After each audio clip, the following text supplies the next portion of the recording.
Internet. I'm a little bummed we didn't drop a video last Friday. So much happened. But, you know, life. Anyways, I hope you had a wonderful weekend, and let's just jump into it. Today, we're talking about a recent survey that has come out showing that the dream of being an online personality, particularly a VTuber, has now overtaken the want to be a doctor and other professional fields. A startup company is turning plastic into fuels in an attempt to turn an ever-growing problem into a possible positive outcome. And a mountain in New Zealand has been granted personhood. Now it's like that adorable volcano from the Lava You short. All in this Monday episode of... But before we begin, make sure you smash that subscribe button so you never miss an update. Anyways, Alice, pull up that file on how kids want to be VTubers more than doctors now, please. A recent survey in Japan found that many students dream of becoming VTubers, ranking 4th among future career aspirations. School teachers and illustrators took the top spots. But internet-based careers, including VTubers, YouTubers, and cover singers, are growing in popularity. So it looks like the next generation isn't dreaming of space travel or curing diseases. They're aiming for the virtual stage, complete with anime avatars and motion tracking. And honestly, who can blame them? We're witnessing a paradigm shift in how people think about careers. For decades, the path to success was clear. Go to school, get a degree, land a stable job, and work your way up. But today, that model is cracking. Rising education costs, unstable job markets, and the sheer grind of traditional careers have made many question that if that path is worth it anymore. Meanwhile, the internet has opened up new exciting possibilities, one with promises of freedom, creativity, and for a lucky few, serious money. Can I have some of that money? Question is, why VTubing? Compared to traditional entertainment careers where you need agents, auditions, and luck, VTubing is far more accessible. You don't need to move to Hollywood or Tokyo to make it. With the right software, a decent PC, and some personality, anyone can start streaming. I did a little bit of it during college. Y'all paid for my video games, thank you. The internet has democratized fame, and kids are seeing that firsthand.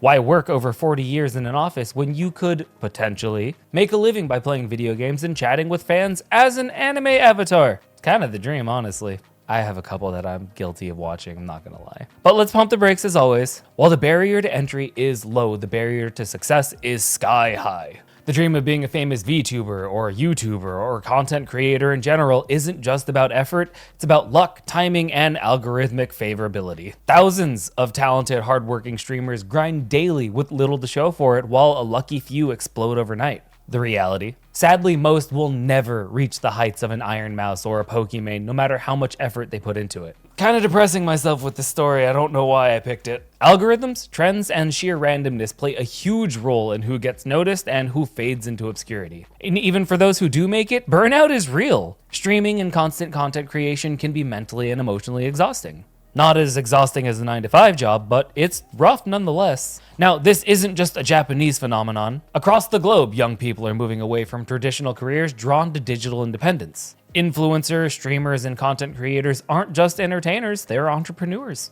But this career shift comes with risks. There are no guarantees, no safety nets, and no clear roadmap to success. So are we looking at the future of work, or is this just a flashy dream that most will eventually abandon? One thing is certain, the way we define success is changing and the digital stage isn't going anywhere. But what do you think? Are we entering a new era of careers, or is this just another fleeting trend? A startup in Mexico, PetGas, is tackling plastic waste by converting it into fuel using pyrolysis. Their machine in Boca del Rio processes 1.5 tons of plastic per week, producing gasoline, diesel, and other fuels. Plastic waste is everywhere. On our streets, in our oceans, and now apparently in our fuel tanks. I'm sure there's some kind of like pronunciation thing going on here, but I'm just gonna say what this ignorant American has to say. PetGas, a Mexican startup, is taking an if you can't beat it, burn it approach, converting plastic waste into a usable fuel. Sounds futuristic, but is it a breakthrough or is it just a flashy stopgap? PetGas uses pyrolysis, a process where plastics are heated without oxygen, breaking them down into fuels. This isn't new tech, scientists have known about it for decades, but implementing it at scale has been a challenge. The upsides? It keeps plastic out of our landfills and ocean. The downside? Burning the resulting fuel still releases CO2. PetGas argues that their fuel has a lower sulfur content than conventional gasoline and diesel, and that this is essentially making it less harmful. Anyway, the world produces over 400 million tons of plastic each year, and without intervention, it's predicted that that number could skyrocket by 70% by 2040. With plastics clogging our oceans and microplastics showing up in our bloodstreams, it's kind of obvious a solution is needed. But is turning plastic into fuel the right one? Biologists like Alexa Mendoza call this a band-aid. It's just a temporary fix that doesn't address or stop the root cause of,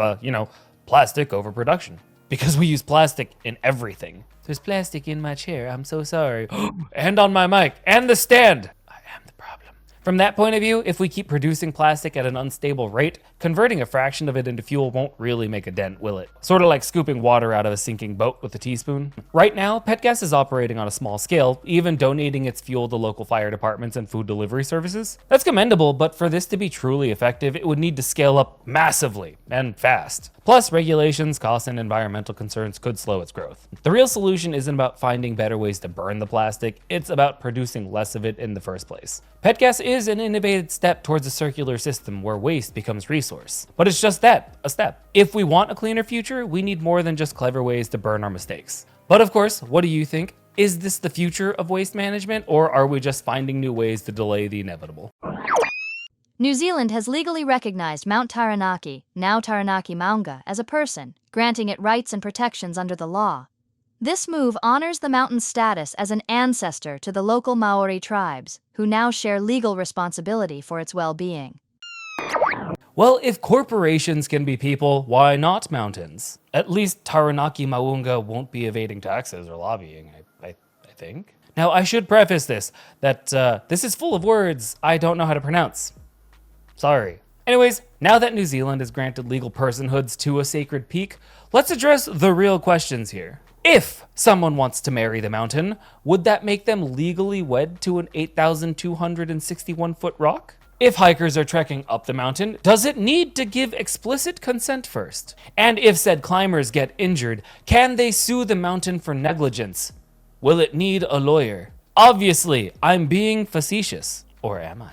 All jokes aside, by giving nature legal personhood, New Zealand is setting a precedent that could impact how national parks, endangered ecosystems, and even entire oceans are protected. If a mountain can have rights, why not a rainforest? Why not the Great Barrier Reef? On one hand, this is a step toward conservation, giving indigenous groups more power to protect their sacred lands. On the other, it opens a Pandora's box of legal conundrums. If a company pollutes a river that has personhood, can that river sue for damages? And if so, how does it cash that check? This could be the beginning of a legal revolution in environmental protection. In like a few years, we might see a court case where there's a tree listed as the plaintiff. Either way, next time you go hiking, maybe whisper a polite thank you to the landscape. But seriously, this isn't the first time New Zealand has done this. And here comes one of those words I can't pronounce. The Wanganui River and Te Uwera forests. There is zero chance I said that right. Also hold personhood. An approach that aligns with indigenous Maori beliefs that the landforms are living ancestors, not just landscapes to be used and exploited. Unlike Western traditions, which often see nature as property to be owned, Maori traditions recognize a deep, reciprocal relationship with the land, one that colonial governments historically ignored. So what does this actually mean for the mountain to have rights? Well, in practice, it gives the tribes the ability to speak on behalf of the mountain, making decisions about conservation, tourism, and land use. It also acknowledges historical wrongs, such as the forced seizure of said land in the 19th century, back when the British colonizers stripped the Maori of their rights and banned their cultural practices. I guess the question is, does personhood actually help protect nature, or is it really just symbolic? Advocates would argue that it strengthens conservation efforts by giving indigenous groups more control over their sacred lands. But critics worry that it could create headaches. After all, if a mountain has rights, could anyone sue on its behalf? Could it be held accountable for something? And can lawsuits be directed at those harming it? Taranaki Maunga is a major tourist destination, and with new protections in place, expect tighter rules around hiking, skiing, and commercial use. Granting personhood to natural landmarks is kind of an interesting, evolving experiment. Will more countries follow suit, or will this remain a uniquely New Zealand approach? Anyways, let me know what you think in the comments. And, well, if you made it all the way to the end here, make sure you hit that like button, help spread some news, and I'll catch you next time. Bye!